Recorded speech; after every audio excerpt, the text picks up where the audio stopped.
విశాఖ మహానగరం మరింత విస్తరించబోతోంది.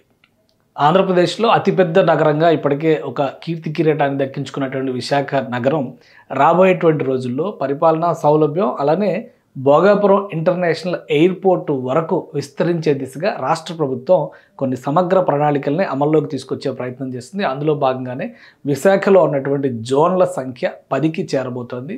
10 జోన్లుగా గుర్తించాలనేటువంటి నిర్ణయానికి రాష్ట్ర ప్రభుత్వం ఆమోదముద్ర తెలియజేసింది. ఈ నేపథ్యంలోనే స్థానిక అధికార యంత్రాంగం దీనిపైన కసరత్తు మొదలుపెట్టింది. ఇప్పటికే మహావిశాఖ గ్రేటర్ విశాఖ మున్సిపల్ కార్పొరేషన్గా ఒక టూరిస్ట్ డెస్టినేషన్గానే కాకుండా ఆంధ్రప్రదేశ్కి ఫైనాన్షియల్ హబ్గా వ్యవహరిస్తున్నటువంటి నగరం విశాఖపట్నం. దీన్ని ఇప్పుడు రాబోయేటువంటి రోజుల్లో 10 జోన్లకి, ఇప్పుడు 8 జోన్లు ఉన్నాయి, వాటిని 10 జోన్లుగా విస్తరించబోతున్నారు. అలానే ఇక మీదట ఎన్నికల సమయంలో కూడా అంటే municipal corporation greater Visakha municipal కార్పొరేషన్కి సంబంధించి ప్రస్తుతం 98 వార్డులు ఉన్నాయి. ఇవి కూడా 2021లో బహుశా ఎలక్షన్స్కి ముందర, స్థానిక ఎన్నికలకి ముందర 81 వార్డుల నుంచి 91 వార్డులకి పెంచారు. ఇప్పుడు ఈ నంబర్ 150కి వెళ్ళేటువంటి అవకాశం ఉంది. అతి త్వరలో మళ్ళీ స్థానిక ఎన్నికలకి ఆంధ్రప్రదేశ్ సన్నద్ధం కాబోతుందన్న విషయం అందరికీ తెలిసిందే.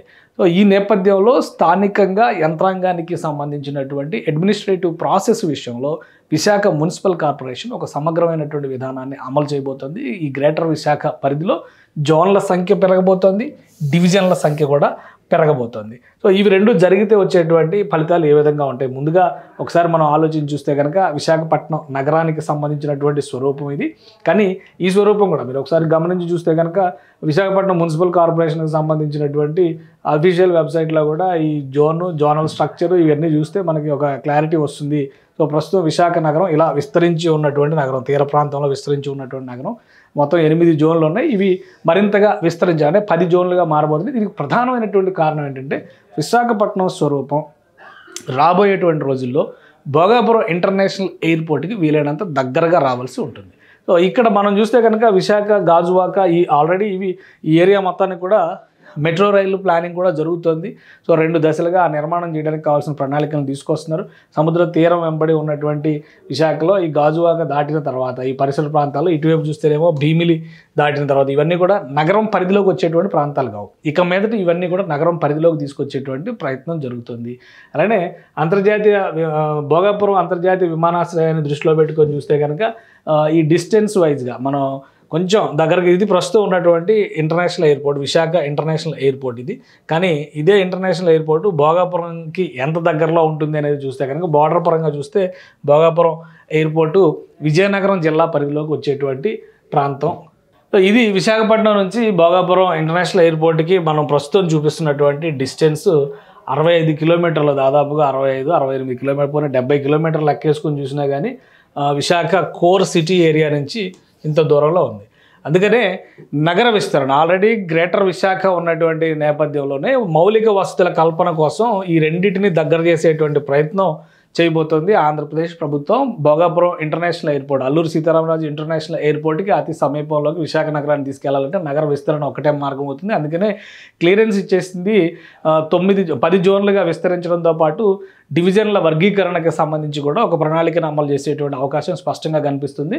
సో నగరం ఇక మీదట ఇటువైపు మరింతగా విస్తరిస్తుంది కాబట్టి ఈ పరిసర ప్రాంతాలన్నింటిలో కూడా భోగాపురం నుంచి విశాఖపట్నం వచ్చేటువంటి మార్గంలో మొత్తంలో కూడా డెవలప్మెంట్, రకరకాల వెంచర్లు, ప్రభుత్వానికి సంబంధించినటువంటి ప్రాజెక్టులు వస్తాయి. వాటికి అనుబంధంగానే ప్రైవేటు సంస్థలు, ప్రైవేటు నిర్మాణాలు, ఇంకా రియాలిటీ రంగానికైతే ఒక ఊపు ఇచ్చేటువంటి వ్యవహారంగా మనం చెప్పొచ్చు. విశాఖపట్నం నుంచి భోగాపురం వరకు వెళ్ళేటువంటి స్ట్రెచ్ మొత్తం కూడా అంతర్జాతీయ స్థాయిలో వచ్చేటువంటి సౌకర్యాలు, వస్తువులు తీసుకురావాలని చెప్పి ఆంధ్రప్రదేశ్ ప్రభుత్వం భావిస్తుంది. ఇందులో భాగంగానే రిక్రియేషన్ జోన్స్ని, అలాగే హాస్పిటాలిటీకి సంబంధించినటువంటి వ్యవస్థల్ని, వీటన్నిటిని తీసుకురావాలి. ప్రకృతి వైద్యానికి సంబంధించినటువంటి సంస్థలను కూడా ఇక్కడికి ఆహ్వానిస్తుంది. ఎందుకంటే ఇటువైపు అంతా కూడా నేచర్ చాలా బాగుంటుంది అనేటువంటి అభిప్రాయంతో. సో మొత్తం మీద గ్రేటర్ విశాఖ మరింతగా విస్తరించబోతోంది. రాబోయేటువంటి రోజుల్లో ఇది మరింత మహానగరంగా రూపుదాల్చేటువంటి అవకాశం ఉంది. అలానే ఇప్పటికే ఆంధ్రప్రదేశ్ ప్రభుత్వం దీనికి సంబంధించినటువంటి ప్రణాళికల్ని అమలు చేసేటువంటి క్రమంలో విశాఖపట్నానికి సంబంధించి కొన్ని చర్యలు తీసుకుంది. అందులో భాగంగా మనం చూసినప్పుడు విశాఖ నగరాన్ని ఒక semi outer ring road Visakha నగరానికి సంబంధించి అమలు చేయాలనేటువంటి ఒక ఆలోచన ఏపీ ప్రభుత్వం కూడా చేస్తుంది. సో విశాఖ నగరానికి సంబంధించి అమరావతికి ఆల్రెడీ ఔటర్ రింగ్ రోడ్డు ప్రణాళిక చేసింది. కానీ విశాఖ సముద్ర తీరంలో ఉండేటువంటి నగరం కాబట్టి దీనికి ఒక సెమీ ఔటర్ రింగ్ రోడ్ని ఈ తరహాలో ప్లాన్ చేయాలనేటువంటి ఆలోచన చేస్తుంది. ఈ ఆలోచనని రాబోయేటువంటి రోజుల్లో భోగాపురం ఎయిర్పోర్ట్ వరకు ఒక హాఫ్ సర్కిల్ తరహాలో ప్లాన్ చేస్తున్నారు.